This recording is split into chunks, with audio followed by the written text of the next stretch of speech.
bringing this program. I mean, his vision is to have this be an elite program with the tools you guys have on offense. Did you guys take another step to become that elite program this year? And how so? I would say throughout the offseason, we've pretty much been working on execution, campus practice, workouts. We've been finding ways just to get better. We know we got to change our best this season, day in and day out. Do you get annoyed or frustrated? Like, nobody thinks in Minnesota in the preseason polls you guys are near it, but you guys have perhaps the most weapons coming back. Do you care where you're picked in the preseason? As a team, Coach Flick does a great job of bringing it all to our attention and then basically crumbling it up and throwing it away because he wants us to know that he does see what people are saying about us. But I would say as a team, we pretty much really don't fall into it. We don't really care about stuff like that, because that's people, they're doing their job, So basically it's just our job to go out there and do the work. With the way you guys finished last year, is there such a thing of carrying that momentum, or is every season different because you had such a strong finish a year ago? It's a little bit of momentum, but every season is different. We just focus on working hard every day, finding a way to get better, finding the little things we can get better at as a team, what is going to help us out, finding key pieces, and focus on changing our best. What did you learn maybe down the stretch about yourself and your team, about getting stuff done, like beating the crap out of Wisconsin and all that stuff and winning your bowl game? What kind of was the prevailing lesson you learned about yourself and your team? I feel like when we all have fun on the field and off the field, it's important. I would say everything tied together. The team was clicking. We were just out there having fun, playing football, playing fast, playing confident.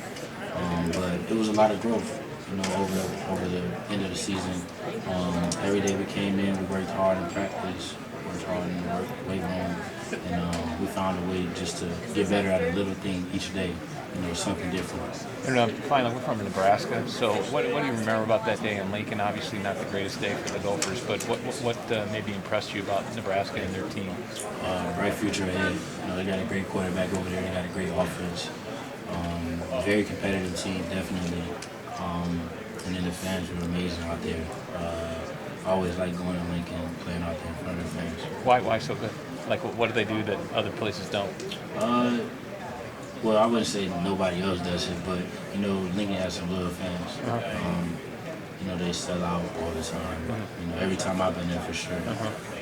And then just seeing the big red seat, that's out there, just hearing them, so it was a pretty fun experience for sure. Tyler, you look back on last year's loss at Illinois.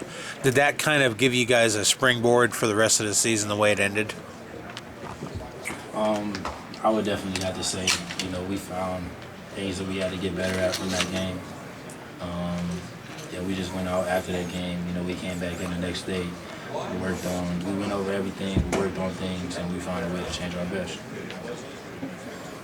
Tyler, you obviously from Minnesota. Yeah. Now you're looking at a big senior year, hopefully leading into a nice draft spot for you. What do you have to say for other Minnesota kids, 12, 13, 14, 15, 16, on into college that are looking at playing football, staying home?